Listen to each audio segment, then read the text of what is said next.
YouTube fans, KuinSan's here, and welcome to my review of Final Fantasy 13. I just completed the Japanese version a few minutes ago, actually, and I thought that I should really do this sort of thing to help a lot of you make the decision on whether or not you'd like to buy the game this coming Tuesday, March 9th. For one, there are some things that probably will be a bit off because of the whole language barrier issue, but I have done a lot of research during and before playing this game, so I hope that I got the full thing out of it and my results won't be a bit skewed. But of course, things always seem a lot more natural when you're seeing them in your own native language, so a couple of things might be off, but yeah. So let's start off with the most important part of any game, the controls. If the controls aren't that great, then you might have a problem. The controls in Final Fantasy 13 are very simple, and they feel almost natural. A couple of things I have a problem with is that the both out-of-battle and in-battle cameras are a little bit wonky. It's kind of hard to control them, but usually the in-battle camera you don't really need to worry about. But the out-of-battle camera I'd like to have a little less sensitive. I don't even know if there's an option to do that. If there was, okay, then I probably should mess with that soon. But yeah, overall, I'd give the controls 9 out of 10. Again, they're really well done as usual with games these days, and they feel natural to use. So it's not a huge deal with the controls. The menus are easy to navigate. Everything's right where you need it. And you don't have to go through menus to sort your inventory, which comes in handy a lot of the time, so yeah. Now, the battle system. A lot of people have been asking me a ton of questions about that. It's actually not as bad as or not as confusing as it looks. A lot of people are like, oh, well, what's this Optima change thing, and this, and what's with that bar, and can you move your character around? Well, Optima change is basically like the whole job change system some Final Fantasies have, but you do it mid-battle. That's basically all it is. You have to set up different Optima sets beforehand, and that means you have up to 6 Optima sets, and say I had an Optima set of Attacker, Attacker, Blaster. That means 2 characters will be attackers, 1 will be a blaster. Now, that's actually not a very good Optima, but I was just thinking off the top of my head. And then you might have another one that's healer, healer, enhancer. That means 2 characters will be healers and 1 will be an enhancer when you switch to it. And you have to pick your default one and blah blah blah blah blah. It's not all that bad. The hardest part about the Optima thing is that sometimes you might forget just where they are. Like if you just change your Optimas, which you will do often, because some bosses, like, they might be immune to all debuffs and stuff, so you might switch a debuffer out of your party for like a defender or whatever, or just stop using jammer, but you're gonna have to change your Optimas to do that. You cannot move your character around during battle, but the whole I like the little action bar thing that they did. It's better because you can get more actions per round, and sometimes that really helps. But you can also set off your actions early, or you can charge the full thing up before making your action. Towards the end of the game, the character I used, Vanille, she was a healer most of the time because the AI are really bad at healing actually towards the end of the game because they get confused when they have more than like 3 skills. But a good thing to do is when an enemy is charging up for an attack, don't do anything. Just make sure everyone's at green health, and then while it's making the attack, figure out what you want to use. That's pretty easy to do. But also, one thing that you're going to have to do is memorize pretty much where all of your spells are.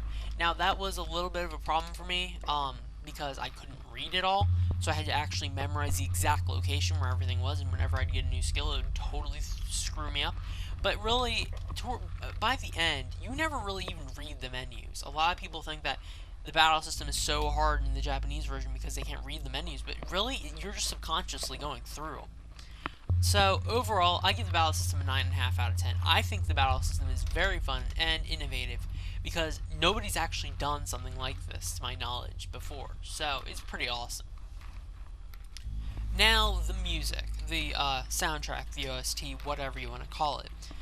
Personally, I think Final Fantasy 13's soundtrack was very good. There are a lot of songs that are quite memorable, such as I won't even get to the topic of the theme song that they're changing for the English version, but there are certain background themes that are really memorable, and you'll be humming them to yourself when you're trying to go to bed later on after playing all day. And the battle themes are very good. I like them a lot. A lot. There's a lot of memorable songs. Some of the songs aren't all that memorable overall. Like some of the backgrounds towards the end of the game, it's just like the same old thing over and over, and just like ba ba ba ba ba. But I mean, it has its good songs, it has its songs, but none of the OST is actually really bad. I like what they did with it. They made it had feeling. I like the background songs they used during some of the more emotional cutscenes and all. And you'll see when you actually play through the game. But overall, I'd give the soundtrack a 9 out of 10. Again, there's a couple of songs that are just forgettable, but there are a lot of really good songs too. I actually have quite a few on my iPod. Now, the most important thing in a good RPG, the storyline. If there's no story, there's no real reason to play an RPG unless you really want to play that RPG. I actually sat here with a script for the storyline, and I read. It was basically like reading subtitles. I'd read a line, wait for him to say it, read a line, wait for him to say it. It was Anyway, a lot of people are saying that the story is very linear, and yeah, I do agree to a point, but really, I don't know why that's a bad thing. I'd rather get to the story quicker than get lost all the time, you know? I do agree that the game could have used a couple more puzzles, but, puzzles are overrated at times. Anyway, the story itself, I loved the story up to a certain point. When you get to about chapter 9, the story takes a giant turn, and in my opinion, it's a turn for the worse. After that point, I really started disliking the story, because in the early game, as you will see, the story is more personal. It's more about bonding and stuff like that, because they don't know each other before this. And then afterwards, it just goes kaput. I really was not interested in the story until like the last chapter, after chapter 8 was done. So yeah, overall, I give the story probably an 8 out of 10, because the parts that I liked, they were really good. But the couple of chapters in there that weren't all that great, well, that really brought the whole thing down. So, overall, Final Fantasy 13 was a very fun game. I was quite hooked on it for a while, and then, as I said, after Chapter 9, I kind of lost interest in it for a while, but I got it done before March 9th, which was my goal. I really don't know what to say about this one. It's a hard one, because a lot of people are saying, oh, it's too linear, and then a lot of people are saying, oh, it's the best game ever, and really, it's not the best game ever, in my opinion, but it's not a bad game at all. It's a really good game, it's just not the best. It has its highs, it has its lows, and I have a feeling that a lot of you might end up putting it down at about Chapter 9, if you're not really into it. I pretty much played through the last couple of chapters for the gameplay.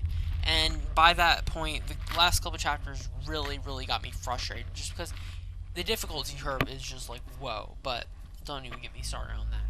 Anyway, I personally will not be buying the English version just because I already own the game, but maybe later in the future when I have a little bit of extra money and I see it cheap used, I will buy the English version. But I won't be doing a Let's Play of it. I might stream it, I don't know. But really, I don't see myself playing this game ever again. It has no replayability. It is... I mean, there's still side quests and stuff for me to do, which I might do, might not, I don't know. But really, I'm just about done with the game. So, if you want a game that you will really enjoy the first time through, but never probably pick up again, then yeah, I really suggest getting Final Fantasy 13. It's a very enjoyable game, it's just that there's nothing to do after you've beaten the game except grind and do side quests. And really, the side quests are just running around the Grand Pulse, trying to find these stupid statues and doing their missions, which are usually ridiculously stupid, ridiculously easy, or just ridiculously frustrating. So yeah, those are my thoughts. I hope I've helped you guys decide whether or not you want to buy this game. And if you don't want to buy this game, well, you know what? There's a ton of games out there, and if this game's just not up your alley, then I really don't suggest buying it just because it's the Final Fantasy franchise. Um, but yeah, thank you all for listening and watching, and please note that these are my thoughts, not anyone else's. And if you have your own thoughts, feel free to send me a PM or just comment or something, and I'd be willing to discuss things with you. But yeah, I hope you all have a wonderful weekend, and when Tuesday comes along, I hope you all have a really fun time with Final Fantasy 13 if you plan on getting it. So yeah, see ya!